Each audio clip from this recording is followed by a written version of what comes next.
My name is Iris Calloway. I'm 32 years old, and until 8 months ago, I was the kind of woman people called put together. I ran the regional operations for my family's commercial real estate firm in Atlanta, the kind of company that has its name on half the office buildings downtown. I drove a clean car, kept a neat house, raised a 5-year-old boy who already knew how to shake hands like a grown man. Then one Tuesday morning in October, I woke up and my husband was gone. Not gone like he left for an early meeting. Gone like every dress shirt he owned had vanished from the closet. Gone like his toilet trees weren't on the bathroom shelf. Gone like the man I had shared a bed with for 6 years had quietly decided, at some point while I was sleeping, that he no longer wanted to be there. The only thing he left was a manila envelope on the kitchen counter. Inside were divorce papers, already signed. His handwriting on the bottom line, neat as always. My son Charlie padded downstairs that morning and asked me where Daddy was. I told him Daddy had to go somewhere for work. I sat in that kitchen for a long time after he went back upstairs to watch cartoons.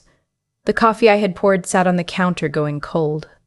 I kept staring at the envelope like if I looked at it long enough it would start making sense. It never did. My husband's name was Ryan. Ryan Mercer. He was a high school history teacher. He coached junior varsity soccer on weekends. He made the best scrambled eggs I had ever tasted, and he remembered every single person's birthday without writing it down. He was not a complicated man. He was not a dramatic man. He was the steadiest person I had ever known, which was exactly why none of it made sense.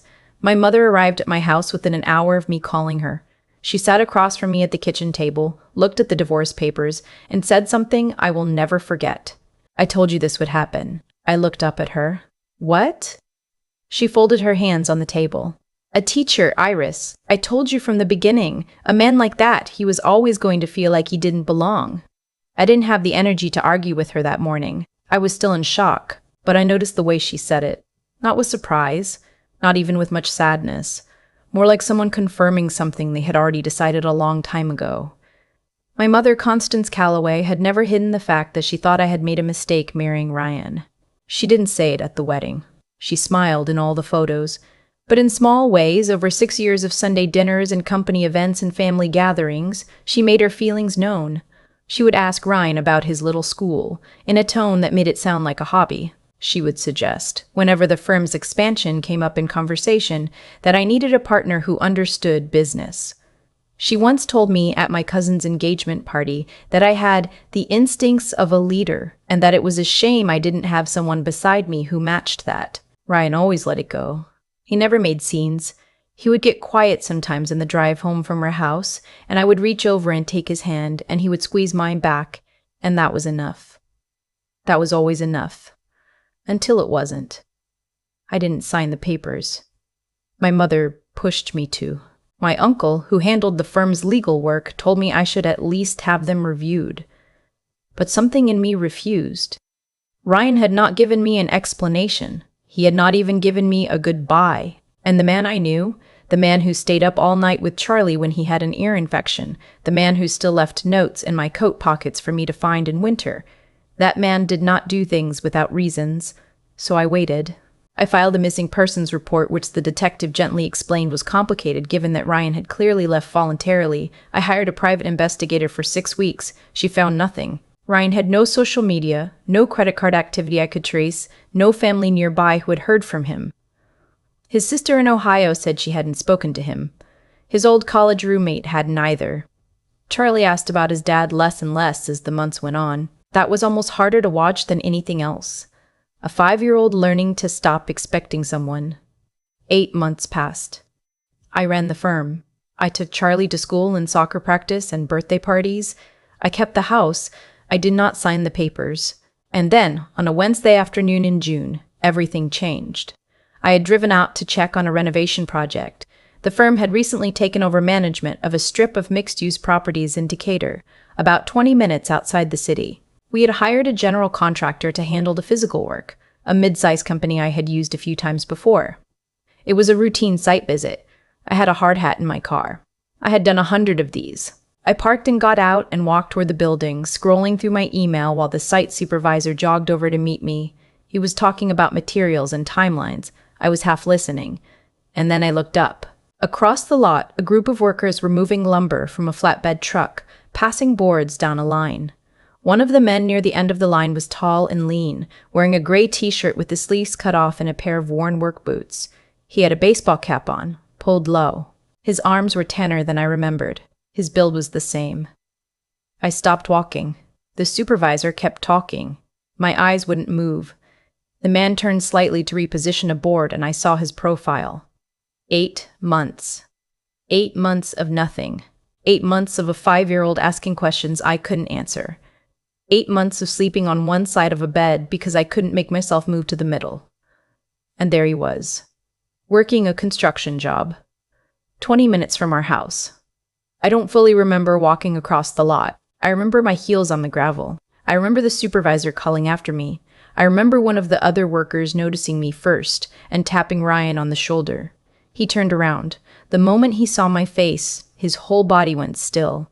The board in his hands slipped. He caught it before it fell, but barely. His jaw went tight.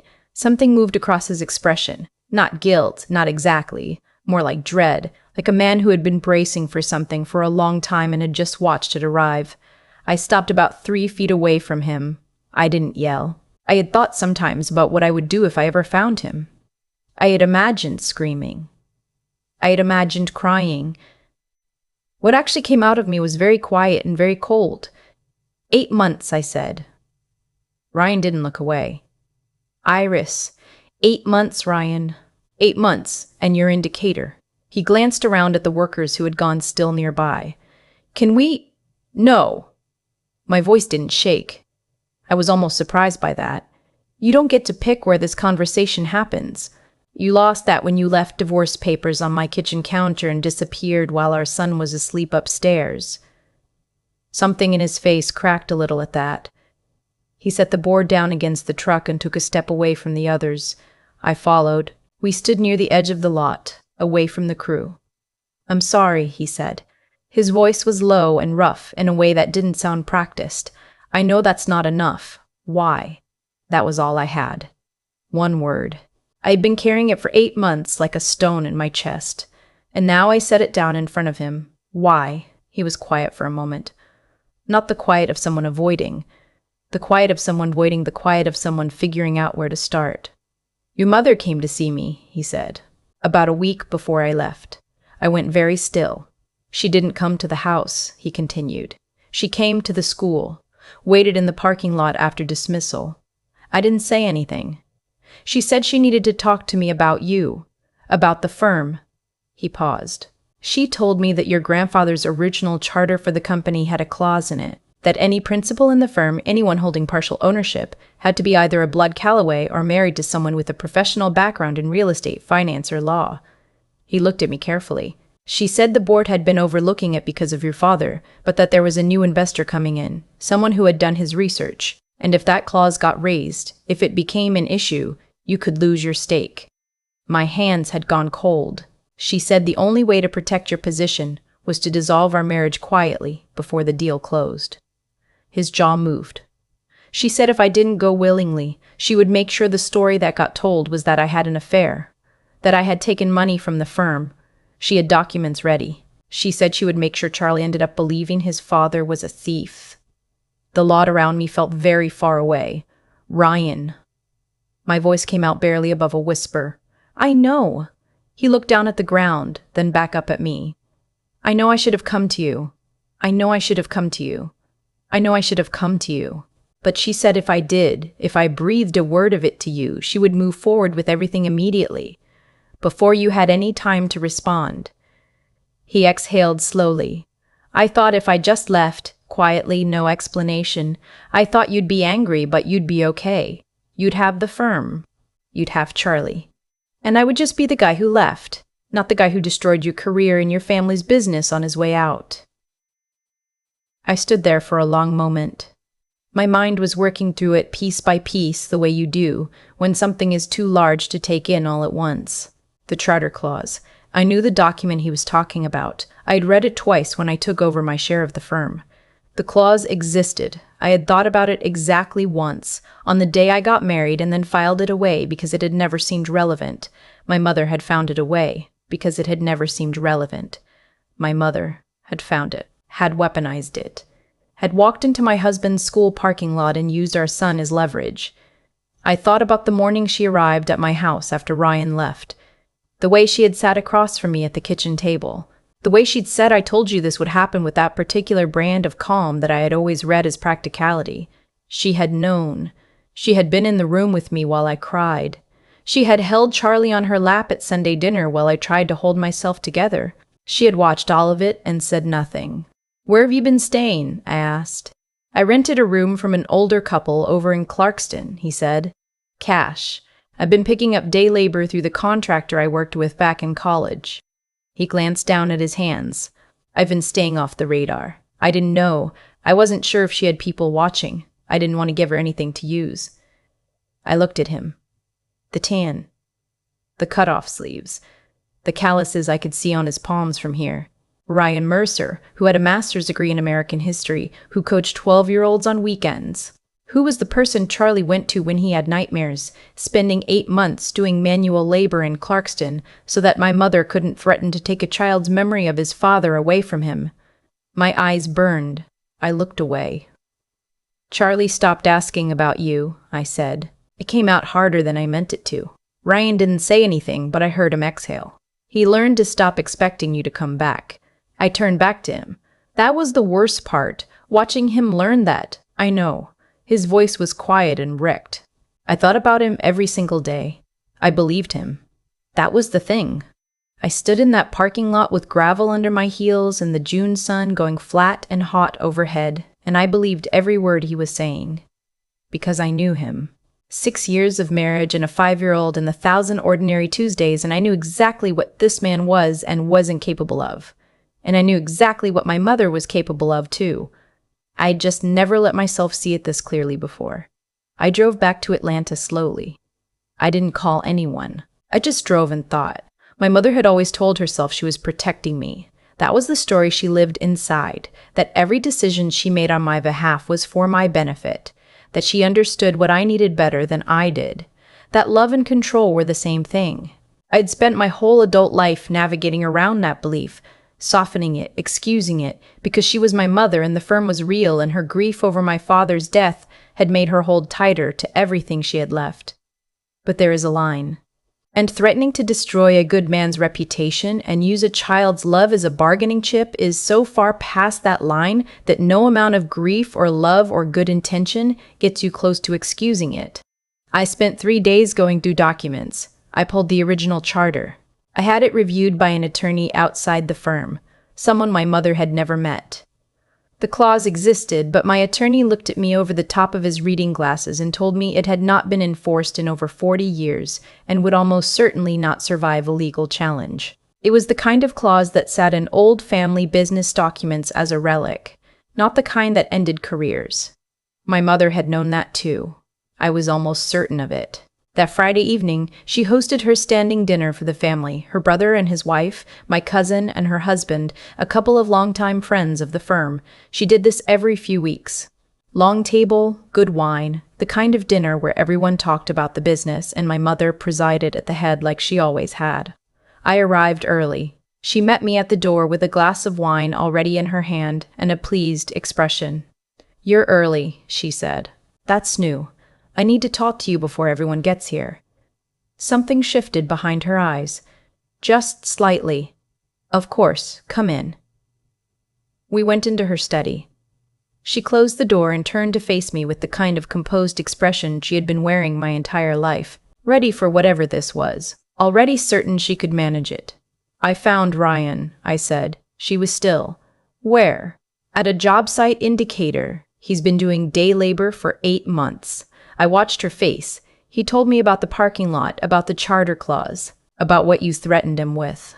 My mother set her wine glass down on the edge of the desk. She didn't reach for it again.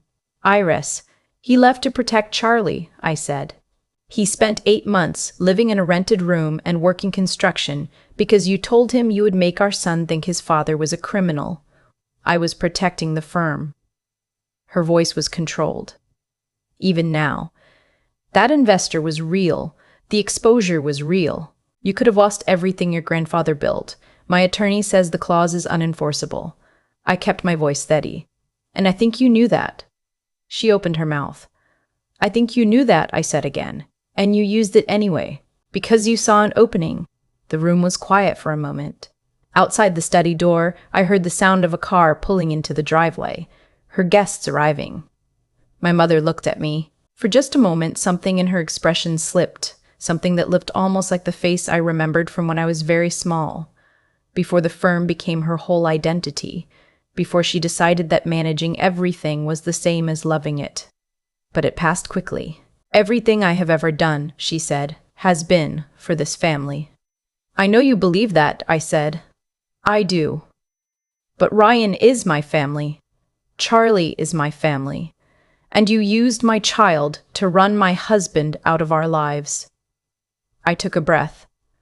I need you to understand that what you did was not protecting me. It was controlling me. Those are not the same thing. They have never been the same thing. She didn't answer. The doorbell rang. I heard her housekeeper moving toward the front of the house. I picked up my bag. I'm not stepping back from the firm.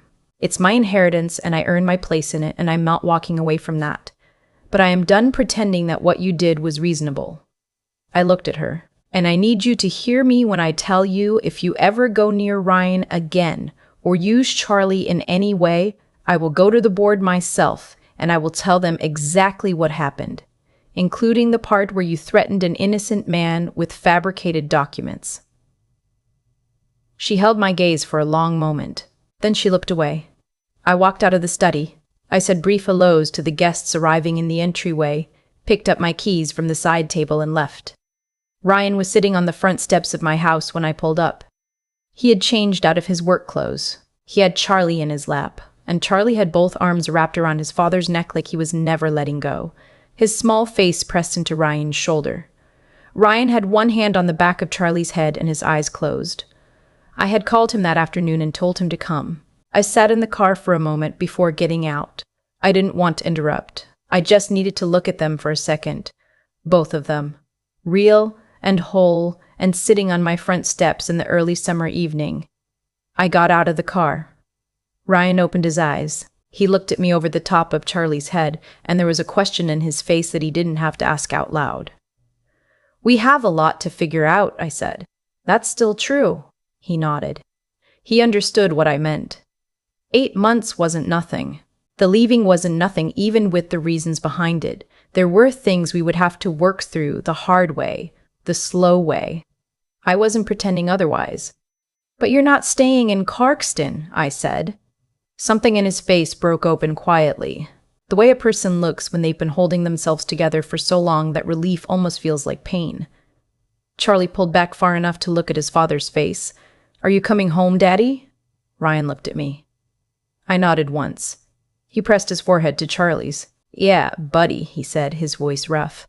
I'm coming home. I sat down on the step beside them. The neighborhood was going quiet around us. Sprinklers and distant laughter and the sound of someone's grill a few houses down.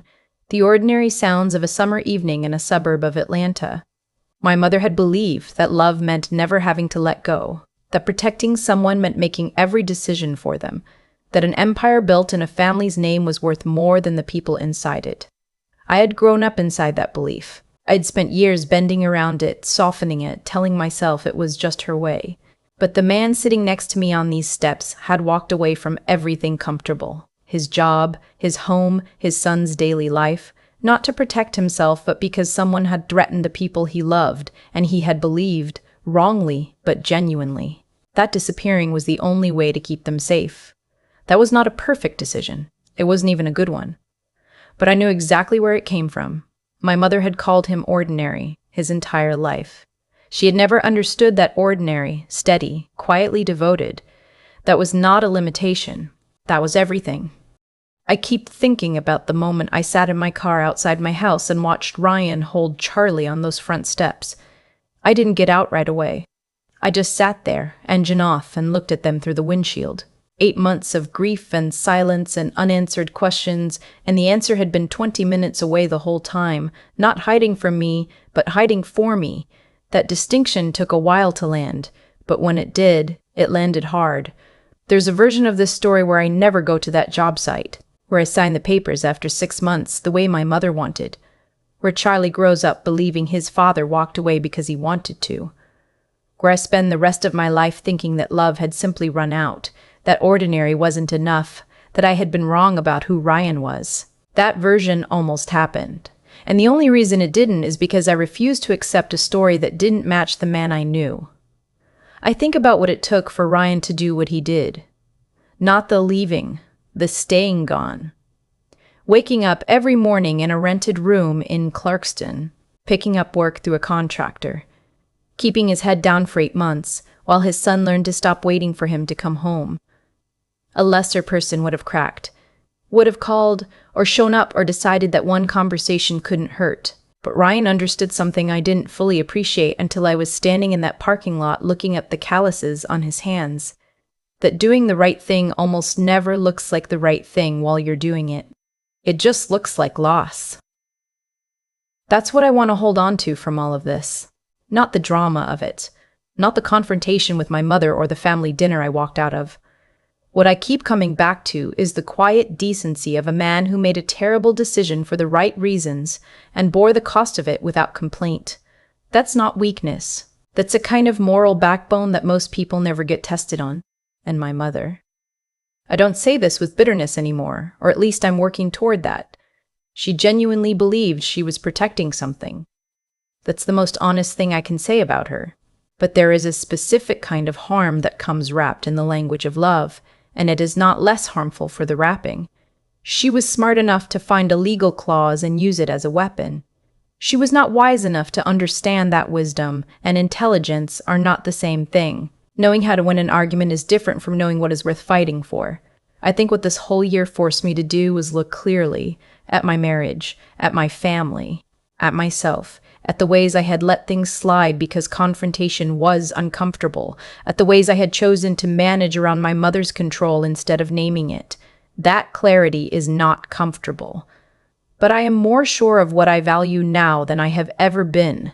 I know what I am willing to lose and what I am not. I know the difference between a person who stays because staying costs them nothing and a person who stays because they have decided you are worth the cost. Ryan came home. We're taking it slowly. There are things we are still working through, and I imagine there will be for a while. But Charlie slept through the night the first night his father was back in the house, and I don't think that's nothing. Some things, it turns out, are worth every bit of the long way around.